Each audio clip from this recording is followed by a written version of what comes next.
What is good, everybody? Welcome back. Emphasis on the back because it's been a minute to the Bird Flock podcast. Shaner, how we doing? I'm good, man. I don't even know if I still remember how to do this thing, but No, I know. I'm happy to be back, and with us being back, that means the season's back. Yes, sir. Yes, sir. We obviously apologize for not being around too much, but Shane is now a university grad, so shout out to Shane. And no, Yeah. the boys are ready for this season. At the time of recording, we got a game tomorrow. At the time you're listening, we got a game tonight. First game of the preseason. Obviously, training camp has come and gone. The draft has come and gone. Overall, how are you feeling about the offseason and what's kind of your sentiment heading into preseason week one? Look, obviously, free agency. We knew going into free agency. I think we had talked about it. I'm not sure if we talked about it on an episode or not, but me and you had talked about it that wasn't going to be a complete rehaul like it was last year. We obviously knew they brought back all the guys they won the Grey Cup with, and we didn't know how much money was really left, but we obviously saw Stanback leave, which was tough for every Owls fan, and Yeah. um, but they brought in a name that you had predicted not this season, last season with Sean Thomas Erlington, Yep. a guy that I think we all knew at some point in his career was going to be putting an Alouettes jersey on, and um, kind of help that offense build. And then they brought in Jones, a receiver that's obviously comfortable with the system, knows Moss, knows Fajardo, had a breakout year last year in a his first time. I think it's first time being a starter out in Saskatchewan, and that was also with, in case people are forgetting, quarterbacks that weren't really starting quarterbacks. No. After Trevor Harris went down relatively early in the season for the rest of the year, and then brought in a guy that played with Sean Lemon and had a career year next to Sean Lemon on the D line in Adeyemi Berglund, and I was pretty fired up about that one. I won't lie. Nice little Canadian kid. Actually went to Champlain. I played him. Yeah. Did not Played enjoy for that. That was a bad time. There you go. Oh, So he came in, had a career year, and apparently there's a rumor going around that the Owls during the draft year were trying to trade up to go get him in his draft year, and I don't think the Owls had a first round pick that year. So obviously some guy that Danny Mac wanted for a while, a high pick in the first round a couple years ago. So I'm happy to see what he's going to do, and got a little scared when Sean Lemon went through retirement and all that, but he's back. He's back, and we're good, and I'm excited.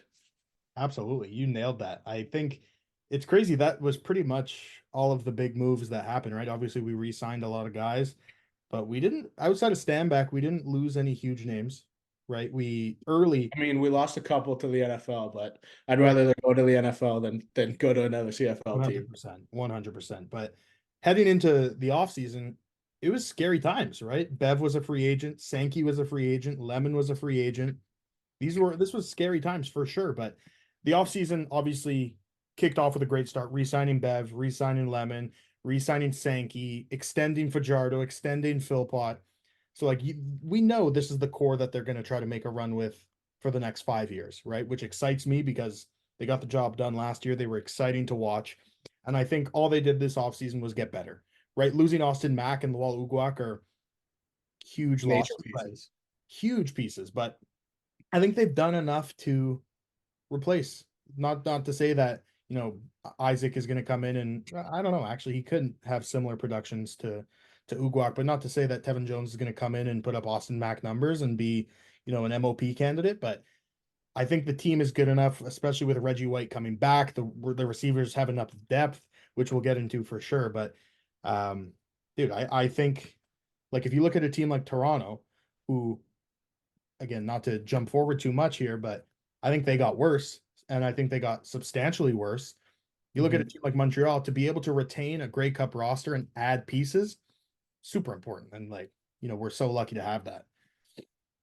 I'm hearing a lot of things that not even about Toronto, like just everyone knows kind of they're going to fall off a little bit, or like expecting them to fall off. I'm hearing a lot that Ottawa is now the team to beat, and I just don't understand how Montreal is not still the team to beat in the East after literally cruising to the Grey Cup and then winning the Grey Cup and running back with the same roster. I get there was question marks throughout the regular season last year, but again, if you look at the teams they lost to, were the three best teams in the league all year. Yeah. And you also had, first of all, the winning streak to end the year, but you also saw a clear change in the team when Darnell Sankey and Sean Lemon came. Yeah. Right? And since that point, since Darnell Sankey became an Alouette, they ran the table. And you can't argue any point with that. They beat Ottawa several times. Yeah. Right? Like Who I was don't saying like think, now that Drew Brown's there, like they're their team to beat. First of all, Drew Brown's not even the confirmed starter. Drew Brown is just Jimmy Garoppolo, right? Like he's sitting behind like he's not the confirmed starter, and no one's ever really seen him play outside of like Caleros being injured here and there. Like he's never gone a whole season. Like no. so, I get Ottawa. Ottawa did get better, but I mean it's hard to get worse at that point. So Yeah. they had to get better at some point. So I just to me it's Montreal still the team to beat, and I will be putting my hard-earned money on Montreal to make it back and to run it back this year. 100%. We sat here this time last year and say, "Oh my God, the Elks got so much better." Guess what? The Elks still suck. Yeah, Still sucked. But anyways, we have a game tomorrow, and again, if you're listening, it's today. But Shaner, I wanted to walk through the roster with you, just go position by position. Let's chat. If any names pop out to you, we can obviously chat about it a little bit. But no, I'm excited for tomorrow. I'll be there. Unfortunately, you will not be there. But dude, this opening day roster, with the exception of a few guys who aren't going to be playing, I struggle to find a weak position on this team right now. like I said to you earlier today, before we were talking about what we were gonna kind of discuss on the episode, like the only thing I said is like again the depth of the defensive line, but then again I also said there's guys that we haven't seen in the CFL that if they hit, like we're laughing, right? Like we look at a guy, I'm just gonna talk solely about him, but like Lynch, Yeah. he comes in like we're talking about a guy that like didn't put up, alarming numbers in the NFL, but like played in the NFL for a good amount of time, and like he comes in and he could play, a rotational pass rush behind Isaac and Sean Lemon. We're laughing there. That's along with Ellis, those four guys that could rotate, then we're good there. But that was the only place I really saw that if the depth doesn't hit, then that would be a problem. 100%. 100%. So let's start off on offense. I'll go through all the starters from left to right. So at X, I guess, Tevin Jones stepping in, day one starter for the Alouettes. Nothing surprising there. At the slot on that side as well, Tyler Sneed, which I completely not to discredit anything. I forgot he was on the team. Like I'm up when I saw that name. I was like, holy shit, yeah, we have so much depth on this team. The other slot, Grey Cup hero, Cole Speaker, had the game of his life and the biggest game of his life. And then rounding it out, Kaon and Tyson Philpott. I mean, those are two of the best Canadian receivers in the CFL. And one guy that I'm super excited to see, if you follow the Alouettes anywhere, you saw he made an unreal grab in training camp. That's Charleston Rambo. Disgusting. Fucking crazy catch, first of all. But I can see an Austin Mack type season for him, right? A guy coming from a huge school in the States, right? Had some hype coming out of or coming out of college, didn't make it in the NFL, right? Comes over to the CFL, and let's be real, Charleston Rambo doesn't want to play in the CFL forever, right? He wants to come here, do exactly what Austin Mack did, get paid down south, which I'm more than happy to do if he wants to do that. I can definitely see, an Austin Mack type year from him. Dude, Charleston Rambo is a guy that like I was begging when he transferred from Oklahoma. I was begging for him to come to Florida, He did. and he did, just the wrong school. And I was devastated that we were that close to getting Charleston Rambo, and he went to Miami. But look, like you said, he's a guy that, man, he's flashy when he gets the ball in his hands. He could be something special. but I want to go to Cole Speaker, and he's probably the guy I'm most excited to see on the field of the whole team because if you've been following training camp and everything, everyone's been saying that he's like there and he's ready to break out and he's ready to have a big part in this offense. And I think we started seeing that slowly and slowly at the end of the year. Obviously, we said like that ball that hung up there for 30 seconds in the Grey Cup, but we saw it. Cody built a connection with him late in the year, and it's something that I think now that Austin Mack's not there, it's going to keep growing. And obviously, I know that Tyson Philpott and Cody Fajardo that's probably his number one, and Keon Julian Grant's probably his number two. But I think anywhere else, that third role is kind of up for grabs, and especially in a league where five wide is used pretty regularly. I think I want to see Cole Speaker kind of step into that third or fourth role and kind of run with it. You are muted. You could tell we haven't done this in a while. But yeah, then rounding out the receivers, just a few guys I'm not familiar with their game at all. Tylon Lindsey, he's another receiver, and then Jalen Wayne.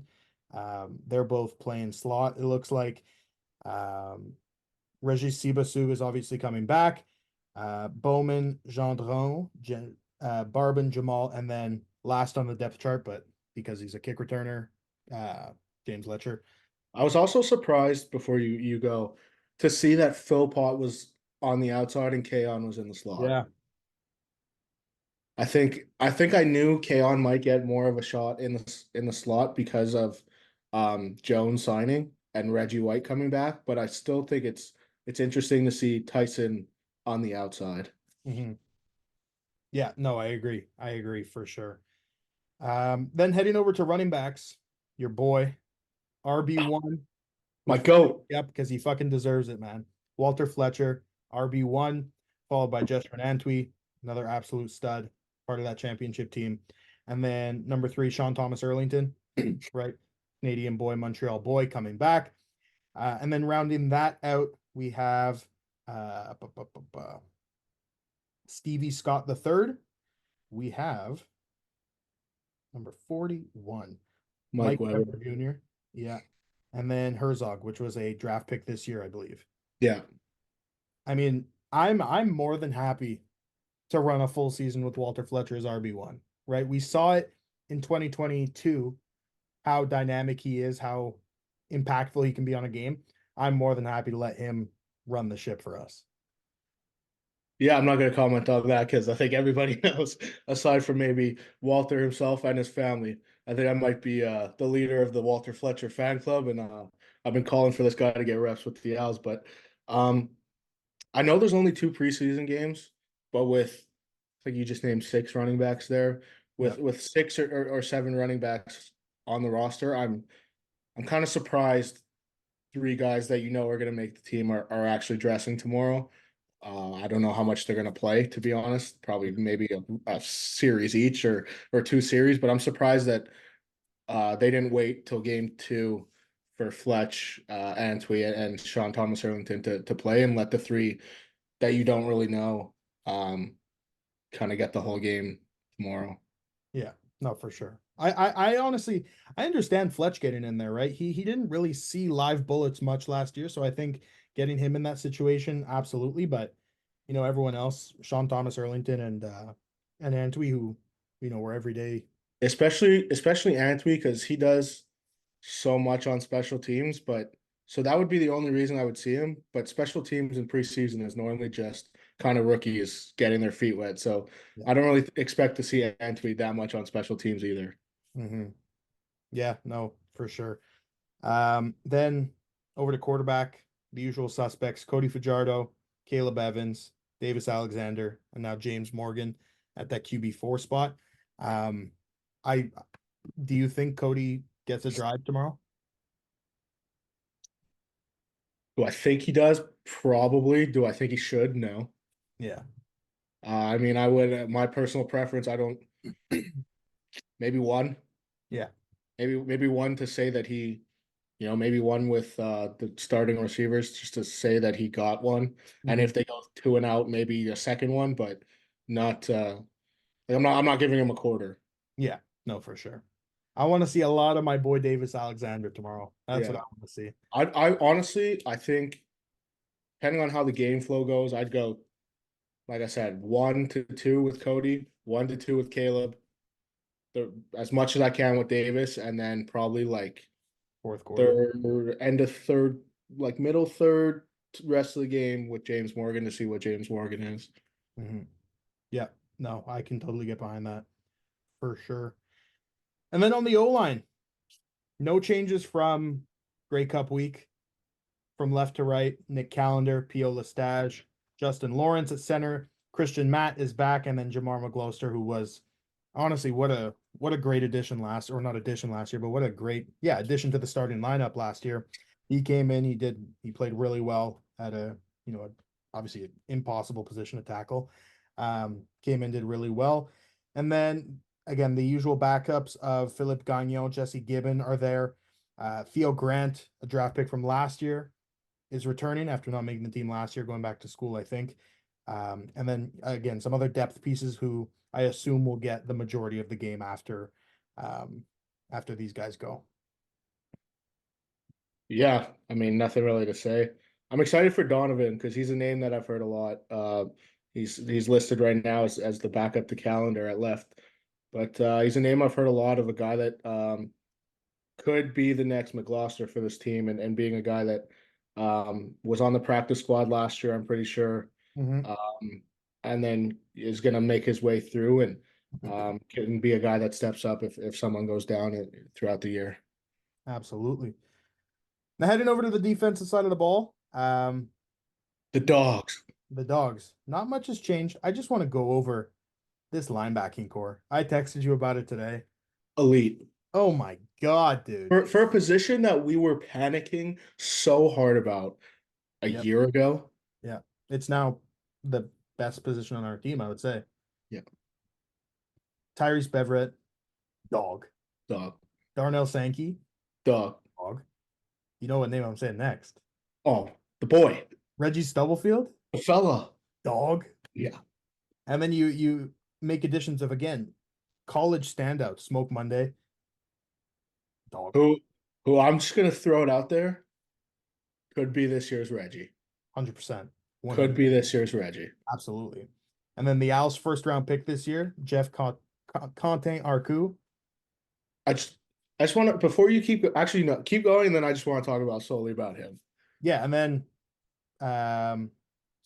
we have Warrior, Moody, and then Shangyon Gagne, who again special teams guys. Special teams guys. Greeny. Yeah. So just want to go. A guy that obviously you played against, I'm pretty sure in CJ. Yep. Dog. Everyone that was mad that he was drafted at 9th overall. I'm just gonna let you in on a little something. This is a guy that could have gone first overall. 100%. So for a team that we were thinking was going to draft top 5 last year before the beginning of the year, that needed linebacker help so badly, for the guy that could have gone number 1, number 2 at best, probably to fall to 9 and be so good at any position on a team that you have a bunch of converted DBs playing linebacker, who he is also can play like half if we really need to. Yep. Having that versatility of a guy that fell to the end of the first round is exactly what you take 10 times out of 10. Even if you think you don't need linebackers anymore, you take that guy. I don't care what anyone says. I don't. That's mad about that pick. You need to watch this kid play, and you're gonna fall in love with him watching this kid play. Yeah, 100%. 100%. I was fired up with that pick. The only thing I'm surprised is to see him listed as a middle linebacker. Yeah, Ryan Sankey, but you mentioned it. His versatility, he can literally play probably 6 positions on this defense. Like, I think the only reason, and when we were talking this morning, I said the same thing of him being like me being shocked that he was at middle linebacker. The only thing I could think of is like, and I thought about it throughout the day, is having the mentorship of Sankey.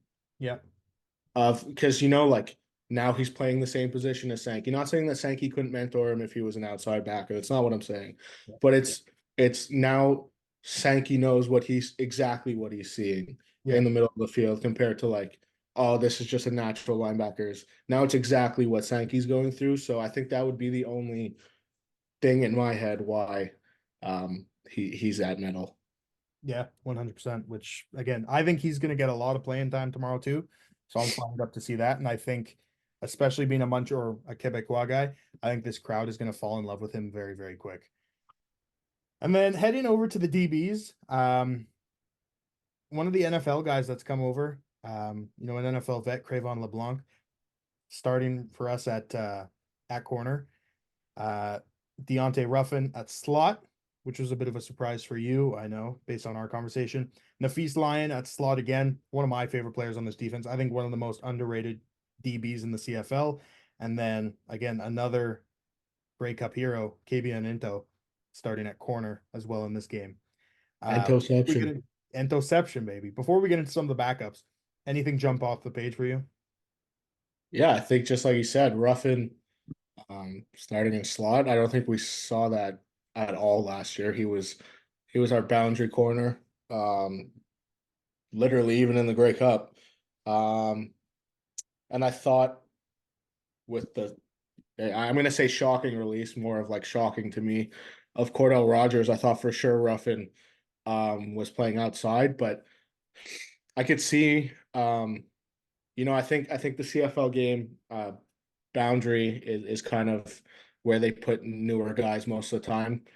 So I think maybe putting LeBlanc there was more of a, we know Ruffin can already do it. Let's see if LeBlanc could do it instead of putting Ruffin. But to me, it was still shocking to not see him in his normal position. Um, and then over on the other side, I said it to you, and like you said about Snead, I had forgotten that Lyon was still on this team, and I think it was just because this What he last year, proved last year. yeah, we didn't see him much, and there were so many a revolving door at DB last year, and he was a name that was often forgot. So I'm very happy he's back, but he was definitely someone that it had slipped my mind that he was still here. Yeah. And then rounding out the DB core, we have four Canadian safeties. So Dequoy, obviously, 2024 draft pick Arthur Hamley, he is back there as well.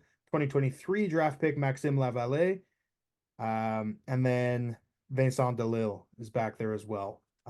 Obviously, Marc-Antoine Dequoy is a perennial most outstanding defensive player candidate, I think, and I think he's Every year. every year, and I think he's one of the best defensive and one of the most valuable players in the CFL. But I'm really excited to see Arthur Hamley. Obviously, he had some health concerns in university.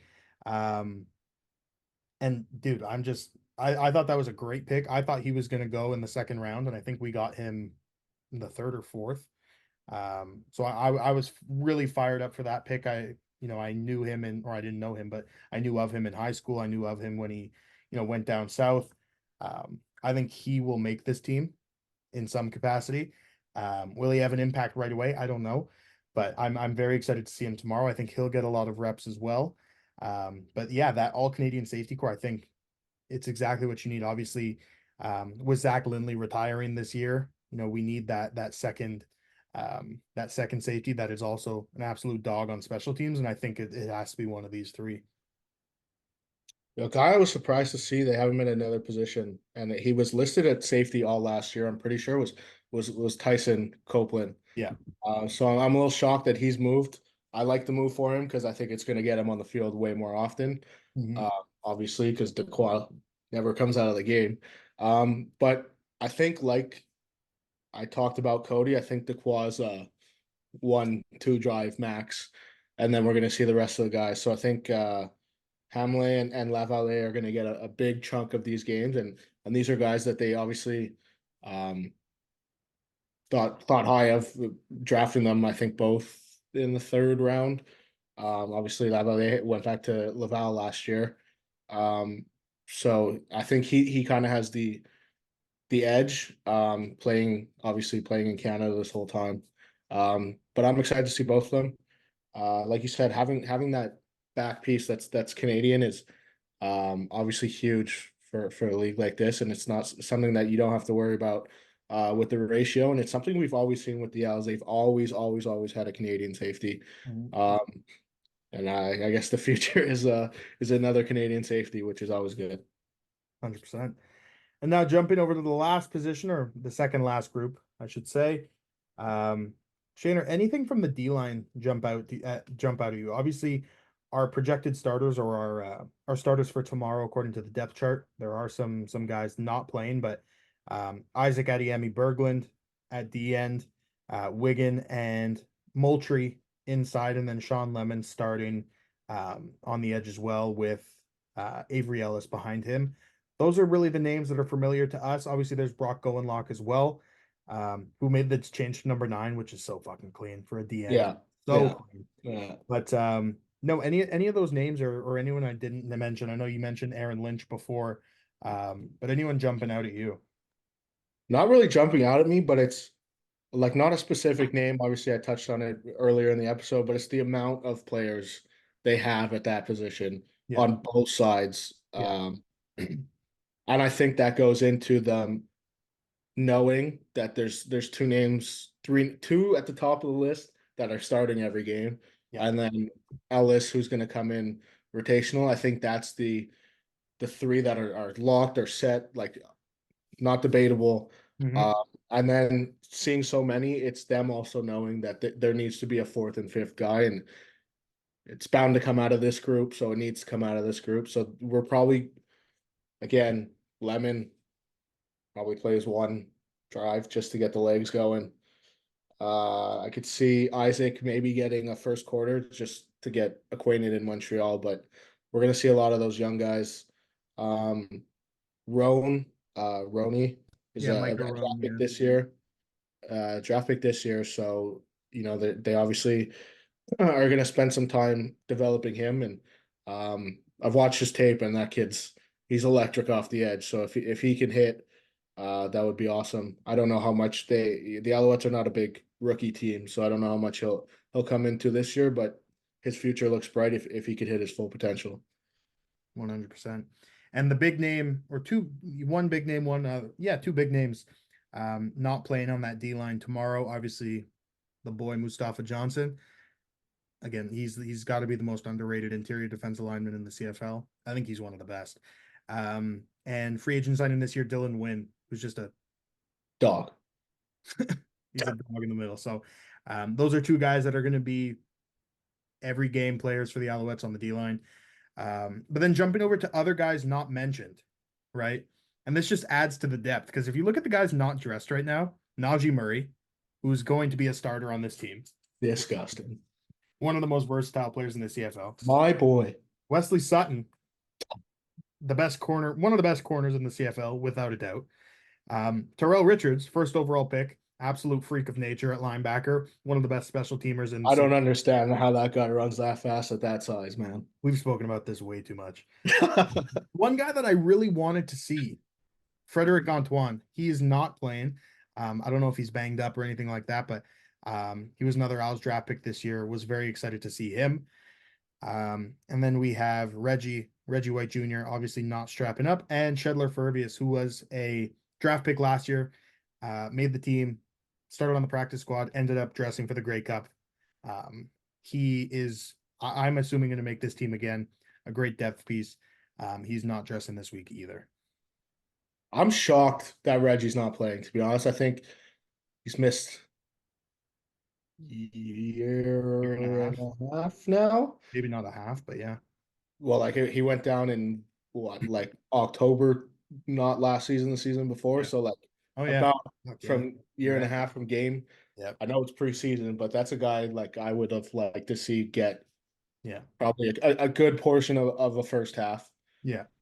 He's never played with Cody, so Okay. we're literally just banking off what training camp is right now, and getting him back in game speed is something I would think would be very important. So I'm shocked that he's not on this, unless maybe something happened in training camp and he's a little banged up. But Mhm. I'm very shocked to not see Reggie White. But I mean, if they think it's he's built that connection with Cody, who am I to argue with them? Yeah. All right, so that we've gone through the roster. Obviously, special teams, nothing's changed. We have David Cote, Joseph Zima, and Burasa snapping. Shayner, what do you want to see tomorrow? Right, what do you want the Owls to go in and do? Obviously, we want to win, but what's the big thing that you want to come out of tomorrow? It's a good question. Mhm. I don't really know. I mean, I think I just obviously everybody healthy. I don't want anybody going down, but I want to see the kids that were drafted. I want to see how they adapt to the pro level, and I want to see um like I said before, that Cody and Speaker connection, how it grew Mhm. throughout the offseason. I want to see how they're going to use Jones. Are they going to try and force him to be like Austin Mack, or are they going to let him play his own game and do what he did so well last year? Because I think if you force him to be Mack, you're just putting him in a position you're not letting him succeed. So, Yeah. kind of hoping on the offensive end that Cody's protected and for however long he's in there and build the connection with those new guys. Yeah. For me, I want to see a lot of these Americans come over and see how they adapt to the game, right? The ones I'm most excited for, I think I have four. I'm really excited to see Charleston Rambo. I'm really excited to see Smoke Monday. I'm really excited to see Cravon LeBlanc. And I'm very excited to see Aaron Lynch, right? These are four guys that are great American football players. These guys are absolute studs. I just want to see how their game translates to the CFL. I want to see how they approach this game, right? Are they treating this like, just an audition for for the NFL? Are they treating this like they Are want they to buying in? win? Are they buying in like Austin Mack did? Right? I would also Cody spoke to the media. Everything last year, he said Austin Mack right away just bought in, right? He yeah. just wanted to be an Alouette. He was focused on being an Alouette. He was focused on helping this team win. And if we can see these guys come in and do the same thing, I think we're in really good shape with these four names that we brought in. Going back to Smoke Monday. Before I said he could be like this year's Reggie, Alouettes, Danny Mac, listen to me right now. That doesn't mean you cut him after he has a great preseason. Give me a heart attack for every team to pick him up, and then you bring him back 3 weeks later. All right. If he's good enough, if he balls out, you keep him. You got me? We're good. Worst day of my life. I was eating souvlaki. I see the cuts happen. I see Reggie's name. I would lost my mind. Dude. I lost my mind. Yeah, Day let's I'll never do that forget. this year, right? Yeah, let's learn from our mistakes last year. Keep the guys around that ball out, and we can go from there. Anyways, ladies and gentlemen, this has been an absolute pleasure. We're gonna come back to you guys in less than a week. I promise you that because we have our season preview to put out. This was just our training camps recap, draft recap, preview of the preseason. We got a regular season to talk about too. We got to talk about the nitty gritty. Who's going to make this team? Who's going to get cut? Right? We got to talk about who's going to win some awards. Where are the Owls going to finish? Who do we have to play? What's our bold predictions? So early next week, we're going to be dropping another episode, but we just wanted to get something out for you guys before the game tomorrow or the game today, if you're listening on the day we release. But Shaner, any last words here before we end it off? I'm excited to be back. I'm so excited to that banner night. I know it's only week 3, but man, I have goosebumps. I just said that and I got goosebumps. I can't wait for banner night. I can't wait for the season to start. Big matchup. I know the boys are gonna be fired up that they didn't get to start week 1 at home. So I It's think they're coming. bullshit, by the way. Yeah, agreed. Complete bullshit. So they're gonna come out swinging against the team that they just beat. So I'm excited. Absolutely. Absolutely. Anyways, as always, guys, thank you for tuning in. Drop a like on the video, and we will see you in a few days.